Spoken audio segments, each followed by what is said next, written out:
Hey, I'm Mallory, and this is my PowerPoint over Chapter 3, and the topic I chose was the match between authors and readers. And I'm going to turn this around so y'all can see the PowerPoint. A basic definition for this particular topic is how well a reader comprehends the author's text. Is the author speaking to me? Does the reading make clear sense to the reader? Is the reader familiar with some specific words in the passage? The author to the reader. When a reader is well matched with an author, it seems that the reader is exactly whom the author had in mind when writing the text. An author is an expert on the topics that they write about. They want their readers to at least be very comfortable and familiar with the particular topic, text, and subject matter in which they write about. The author wants to entertain the reader, broaden the reader's mind. The author wants the reader to enjoy what they are reading and be able to comprehend the topic without having to read over and do it again and again and have to think too hard about it.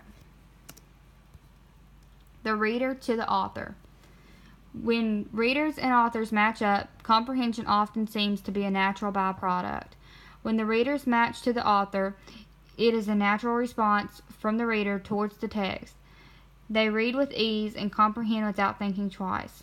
Everything the reader reads makes perfect sense and is a topic/subject matter that interests the reader. The reader believes the author is talking to them, like the author knows who they are and what they like. That is what the author initially goes for in the first place. But it's not always a full match. With every great text and readings, there is always a reader that does not fully match what the author is trying to convey to the reader. The author may assume that we already know some things that we indeed do not know. The reader may have some knowledge on the subject, but may have to try harder to comprehend some of the other information the author has written. This is the case when the author is somewhat matched with the author, or when the reader is somewhat matched with the author. They may know some, but not all. Instead of the reader thinking the author is talking directly to them, instead of a somewhat matched reader thinks the author is talking to someone else, and we are just listening in. A complete mismatch. There is then, of course, a complete author-to-reader mismatch. This is when the information goes flying over the reader's head and they have not the slightest idea what they are reading or even trying to comprehend. Readers might get angry and want to quit reading what they cannot understand. When there is a mismatch, readers most of the time become overwhelmed by the complexity of the subject, the text, and what the author is trying to convey to the readers. The classroom. For anyone that has ever read anything, there have been times where you have been matched with the author, somewhat matched, and have been a complete mismatch.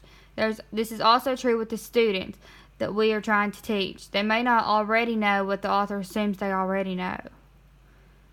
As teachers, we must seek out those particular students that do not know what the author assumes they do. We as teachers must help those students in their comprehension knowledge in order to raise the bar of all comprehensive reading and text knowledge. Thank you. And this is my reference, which is the book Developing Readers in the Academic Disciplines. And here it is. Thank you so much for watching my PowerPoint. I hope you enjoyed.